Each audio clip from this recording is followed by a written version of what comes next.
Welcome to HFY Stories. Please subscribe to the channel. Your one click means the world to me.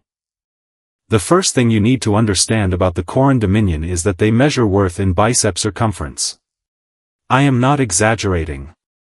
There is an actual unit of measurement. It is called a grath, and it is, roughly, the diameter of a standard Corran forearm at full flex. Court nobles compare grath counts the way human men compare truck horsepower, which is to say, constantly, loudly, and with a complete absence of self-awareness.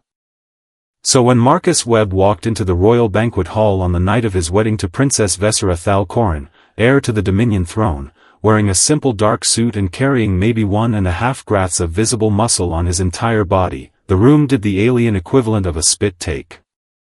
Someone actually dropped a goblet. It was glorious. That, announced Lord Dreven Kosh, a slab of purple-skinned muscle wearing what appeared to be his own trophy antlers as a necklace, is the consort? He did not lower his voice. Corran nobles do not believe in lowering their voices. Subtlety, as a concept, arrived on their homeworld, took one look around, and left on the next ship. He looks like he was assembled from spare parts, someone else offered, and the table roared with laughter, because nothing says romantic wedding banquet like 8-foot-tall warlords cackling at the groom. Marcus, for his part, picked up a fork, examined the alien cutlery with the mild curiosity of a man checking out a hardware store display, and started eating his salad.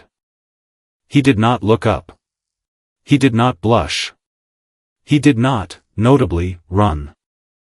Princess Vesera sat beside him in her ceremonial armor, radiating the kind of aura that made lesser Corran men develop sudden urgent business elsewhere. She had the violet eyes and silver-threaded hair of Dominion royalty, 400 years of bread in menace in her bloodline, and the patience of someone who had chosen this seating arrangement very deliberately. She reached over and topped up Marcus's water glass without being asked. "They're being rude," she said, not quietly. "They're being themselves," Marcus said. "Rude just happens to be their factory setting." Lord Kosh, 3 seats down, overheard this and took it as an invitation. "Little human," he boomed, flexing an arm that had its own weather system, "is it true your species conquered your homeworld with paperwork?" "Mostly," Marcus said. "Turns out bureaucracy kills more empires than swords do. You should try it sometime. Very underrated weapon." Nobody laughed at that one. Mostly because nobody understood it. The translator implants handled vocabulary fine, they were less equipped for dry humor delivered at conversational volume by a man who looked like he'd lose a fight with a strong breeze. Vesera, however, smiled into her wine glass. She had chosen him herself, against the objections of her father the king, her general staff, 3 separate ambassadors, and roughly 40% of the Dominion's noble houses. Nobody at court understood why. The popular theory was that human diplomacy required a goodwill gesture, and Marcus was that gesture, a soft-bodied peace offering in a tailored suit. The popular theory was wrong, but the popular theory would have to wait a few weeks to find that out. The mockery, once it started, did not politely fade with time the way you'd hope. It metastasized. Within a month, Marcus Webb had acquired more nicknames than the Dominion had holidays. The paperwork husband was the gentle one. Servants used it fondly, mostly because Marcus was unfailingly polite to servants, which shocked everyone, because Corran nobility treated staff like furniture that occasionally needed yelling at. Princess Vesera's pet was the less gentle one, whispered by nobles who had definitely not chosen a life partner 1/5 their body mass and definitely resented anyone who had. The betting pools were the real insult. There were, at last count, at least 6 separate wagering rings running odds on how long the marriage would survive, ranging from, the human dies of a stiff breeze within the season, to Vesera eats him out of boredom by midwinter, which, credit where due, was at least creative. Warriors challenged him to duels roughly twice a week. Marcus declined all of them with the same flat, friendly, immovable politeness he'd apply to a coworker asking him to cover a shift he didn't want. "I don't fight for sport," he told a particularly persistent challenger named Threk, a warrior built like a shipping container with opinions. Doesn't interest me. You are afraid, Threk said, delighted, as if he'd caught Marcus in some grand confession. I'm bored, Marcus corrected. Different thing. You'd know the difference if you'd ever experienced either. Threk did not know what to do with that sentence, so he did what most Corran warriors did when confused. He laughed extremely loudly and told everyone about how the human was scared. King Vorith Thal Corran, Vesera's father, watched all of this from his throne with the weary expression of a man who had signed off on a trade treaty and gotten a very confusing son-in-law as a rider clause. He didn't dislike Marcus, exactly. He just didn't see the point of him. The king had built his reign on being the largest, loudest, most physically dominant being in any room he entered. A quiet human husband who filed reports and declined duels was, to him, roughly as threatening as a decorative houseplant. He does good work with the trade logistics, the king admitted once, grudgingly, to his war minister. Cut our shipping delays by 60%. I don't understand how, and I don't care to. The boy has a gift for spreadsheets. A gift for spreadsheets, the war minister repeated, in the tone of a man filing that phrase away for later mockery. Nobody at that court, not one single soul, thought to ask why a man with a gift for spreadsheets also cleared every room he entered with his back to a wall, or why he always knew exactly where the exits were, or why the one time an assassination attempt was made on a visiting delegate 3 months prior, Marcus had been the only person in the building who hadn't panicked. They noticed none of it. Vesera noticed all of it. You watched the doors, she said one night, much later, when the two of them were alone in their private quarters, away from the roaring and the Grath measurements and the endless performative masculinity of court life. Every room. You count exits before you sit down. You did it at the banquet. You did it at the treaty signing. You're doing it right now. Marcus, lounging on the couch with a glass of something that was technically wine but tasted like it had personally insulted several fruits to get there, raised an eyebrow. Habit. From logistics work. Sure. Marcus. Vesera. She sat down across from him, arms crossed, violet eyes doing the thing where they seem to see straight through a person's ribcage and take inventory of what was inside. You never actually lose when you spar. I've watched. You go 3 rounds looking clumsy and then you just stop before the 4th, every time, right when it's about to become obvious you're not losing on purpose. Marcus took a slow sip of the wine-adjacent fruit insult. You've been watching me spar. I watch everything, she said. It's a very useful royal habit. You should try it. He laughed at that, a real laugh, not the dry courtly kind he used in public. Fair. So. She leaned forward. What are you actually? He considered her for a long moment, the way you consider whether to hand someone a live grenade or a very well-labeled museum piece. Then he set the glass down. I used to do a job, he said, that doesn't officially exist on paper. Extraction work. Places nobody sends soldiers because soldiers get noticed, and soldiers coming home get asked questions. I did 9 years of it before I aged out into logistics, which, before you get any ideas, was also not an accident.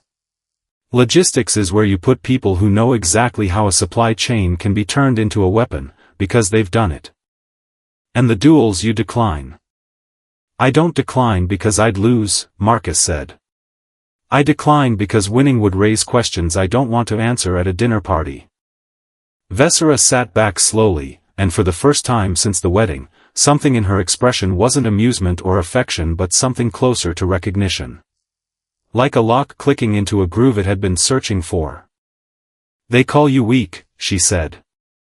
They call me a lot of things.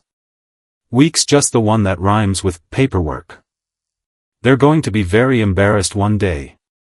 Marcus smiled, small and private. I'm banking on it. Slowly. Compound interest. The Croth Ascendancy sent their ultimatum on a Tuesday, which felt almost insulting given the gravity of the occasion.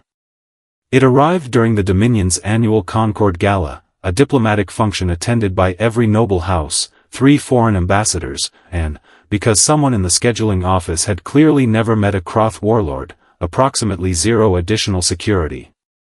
The message was short. The Croth wanted the Dominion's shipping lanes, the mineral rights beneath 3 border moons, and a formal declaration of vassalage, delivered by sundown, or they would correct the Dominion's manners through force.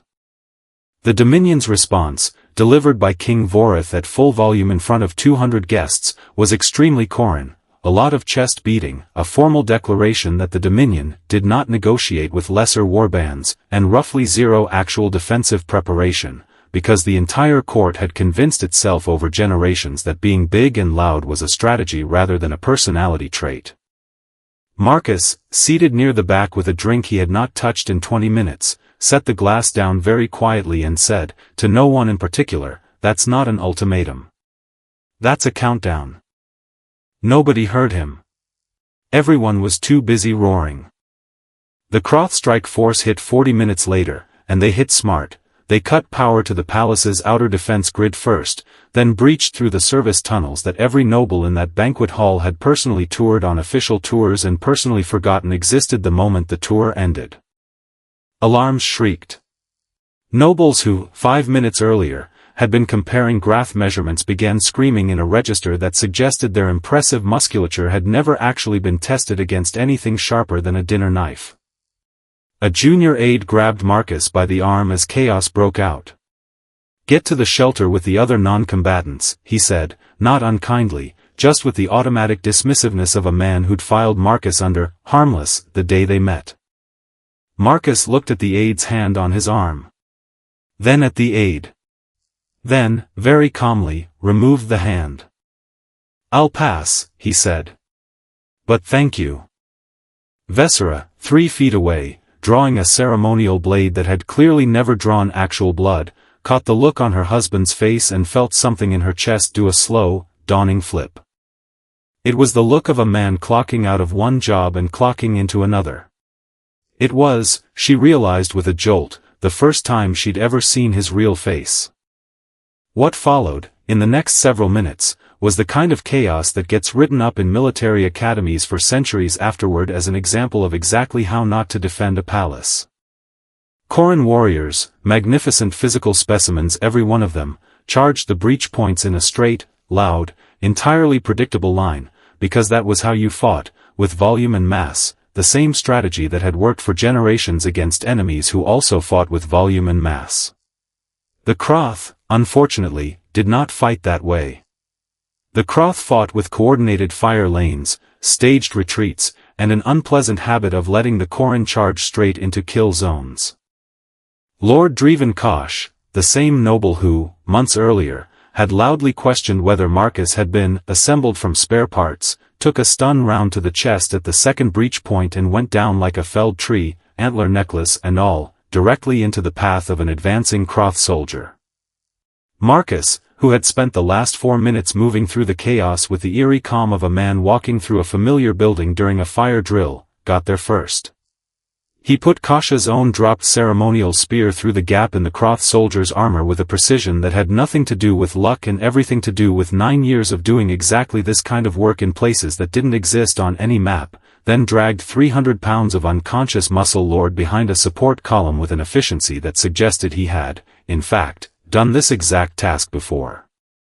"You," Kosh wheezed, coming to just enough to register who'd hauled him to cover, "are the paperwork." Later, Marcus said. "Stay down. Try not to bleed on anything I have to file a report about."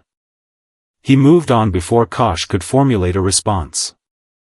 By the time the Crotha's second wave hit the Great Hall, the Corran defense had stopped being a defense and started being a stampede in armor. Warriors who had spent their whole lives being the biggest thing in any room were discovering, in real time, that size does very little against a coordinated ambush with proper sightlines. That was when Marcus Webb stopped being quiet. "Fall back to the pillars, not the walls." His voice cut across the hall with a flat, carrying authority that made several warriors instinctively obey before they'd even registered who was speaking. The walls are their kill corridor, they lined up the breach for it, pillars break their firing lines. Move!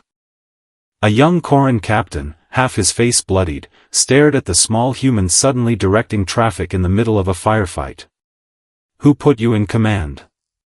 Nobody. I'm taking it. Argue with me after we're not dying, pillars, now.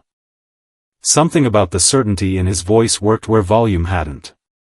The retreating warriors, disorganized and bleeding, funneled toward the support pillars, and the Krotha's clean firing lanes collapsed into the same chaotic close-quarters mess that Corran brute strength actually excelled at. Marcus moved through the reorganizing defenders like a man rearranging furniture, redirecting squads, calling out breach points before the Kroth had fully committed to them, using 30 years of court architecture nobody else in that hall had ever actually looked at, just lived in, against an enemy who'd clearly scouted the palace on paper and never accounted for a defender who'd actually paid attention. You, he told Threk, the warrior who'd spent 6 months calling him a coward, take your squad through the East Servant corridor, flank whoever's holding that doorway. You, to another, hold this line, don't chase, they want you to chase. Threk, blood-streaked and past caring about pride, simply nodded and went. It is worth noting, for the historical record, that not one single Corran warrior in that hall stopped to ask the paperwork husband why he suddenly sounded like he'd commanded battles before, because in the moment, survival has a wonderful way of making people stop caring about Grath counts. The Kroth commander, a scarred, towering warlord named Draxus Vel who had personally overseen the fall of 11 Dominion outposts, found Marcus near the throne room doors and made, by his own later admission, the single worst tactical assessment of his career. You're their commander, Draxus said, more amused than alarmed, looking down at a man roughly 1/3 his mass. This is what the mighty Dominion has left. A little pale thing in a torn suit. I get that a lot, Marcus said. It's usually the last thing people say to me. Draxus laughed, an enormous, genuine laugh, and swung a blade the size of a door. Marcus did not meet that blade with strength, because meeting it with strength was a plan that ended with Marcus in 2 pieces. He met it with distance, stepping inside the swing's arc rather than away from it, close enough that the blade's momentum became useless, and drove an elbow into the joint where Draxus's armor gapped at the hip. Draxus roared, more surprised than hurt, and Marcus was already moving, using the warlord's own overcommit weight against him, redirecting a second swing into a support column that cracked under the impact. It was not a fair fight, in the sense that fair fights are between equals. It was, however, an efficient one. Marcus never once tried to win with force. He won with geometry, with patience, with the sort of ugly, practical improvisation that comes from years of not being the strongest person in a room and having to get very, very good at other things instead. He used the warlord's momentum, the terrain, a dropped shield, a thrown decorative vase that had absolutely not been designed as a weapon and worked beautifully as one anyway. By the time Draxus Vel finally went down, disarmed, off balance, and thoroughly confused about how a creature 1/3 his size had managed it, the throne room had gone dead quiet except for the warlord's ragged breathing and the distant sound of Kroth forces retreating through the breached tunnels, their commander down and their coordinated advantage collapsed into disarray. Marcus stood over him, not gloating, not even particularly winded, and said, with the same flat dryness he'd used on every duel challenge for the past 6 months, should have taken the duel offer seriously. Would have saved you the embarrassment of losing to a spreadsheet enthusiast. The aftermath took a few hours to sort out. Kroth forces, leaderless and disorganized, retreated fully by dawn, leaving behind enough captured soldiers and equipment to give the Dominion's diplomats plenty of leverage for whatever came next. The palace was a wreck. The banquet hall looked like it had personally lost an argument with a physics textbook. And the court, the same court that had spent 6 months measuring Marcus Webb in Graths and finding him wanting, stood around in stunned, bloodied silence, trying to reconcile paperwork husband with the man who had just spent the night rearranging their entire defense on the fly and personally taken down a warlord who'd conquered 11 outposts. Lord Kosh, upright again and significantly more humble, cleared his throat. I may have, he said, with the strained dignity of a man eating several months of crow at once, misjudged your assembly. You did, Marcus agreed. It's fine. Everyone does, right up until the part where it isn't. King Vorith approached last, surveying the wreckage of his throne room with the expression of a man recalculating several assumptions at once. Logistics, he said slowly. Adjacent field, Marcus said. Same skill set. Turns out knowing exactly how things move, supplies, people, blades, is the same skill whether you're filling out a shipping manifest or repositioning a defense line. Nobody ever asks the second question. I owe you a rather significant apology, the king said, which, for a Corran monarch, was roughly the emotional equivalent of weeping openly. You owe me a security review of your service tunnels, Marcus said. The apology's optional. The tunnels are not.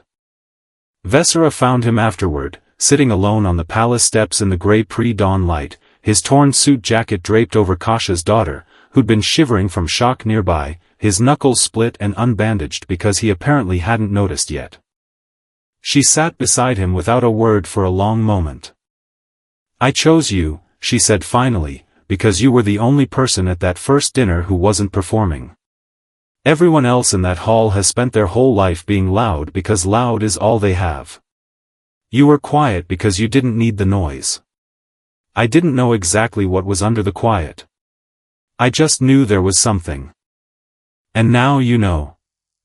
Now I know, she agreed, and there was something warmer in her voice than the court had ever heard, something that had nothing to do with graph measurements and everything to do with the particular satisfaction of being right about someone when the entire world had been wrong. You could have told me. Any of it. Would you have believed the paperwork husband if he'd bragged about black site extraction work at a dinner party? She considered this. No. I would have assumed you were compensating for something. Exactly. Better to just let the math work itself out eventually. He looked over at her, and for the first time all night, the dry humor came back into his eyes, easy and familiar. Compound interest. Told you. She laughed, a real laugh, rare and unguarded, and leaned her head against his shoulder, careful of the bruises she suspected were forming underneath the torn shirt. 3 months later, at the next Concord Gala, the hall was rebuilt, the mood was cautiously festive, and Marcus Webb once again sat near the back with a drink he mostly didn't touch, wearing a suit that fit slightly better than the last one, because apparently near-death experiences were good for wardrobe budgets. A young warrior, new to court and clearly not briefed on recent history, sauntered over with the exact same swagger Threk had once carried and issued the exact same challenge. Human. Care to test your strength against a real warrior? The entire hall went very quiet. Threk, seated nearby, physically winced. Marcus looked up, considered the young warrior with mild, genuine amusement, and said, I don't fight for sport. You are afraid, the young warrior said triumphantly, clearly delighted at catching the legendary human in a confession. From across the room, King Vorith actually put his face in his hands. Marcus just smiled, small and unbothered, and took a slow sip of his drink. Ask around, he said. See how that sentence worked out for the last guy who said it. Vesera, seated beside him in her ceremonial armor, laced her fingers through his and said nothing at all, because at this particular table, in this particular hall, she had finally, thoroughly, stopped needing to. The young warrior looked around at the sudden, uncomfortable silence of 200 nobles who all knew exactly how that sentence had worked out, and, wisely, for once, in the long and largely unwise history of Corran court etiquette, decided to sit back down.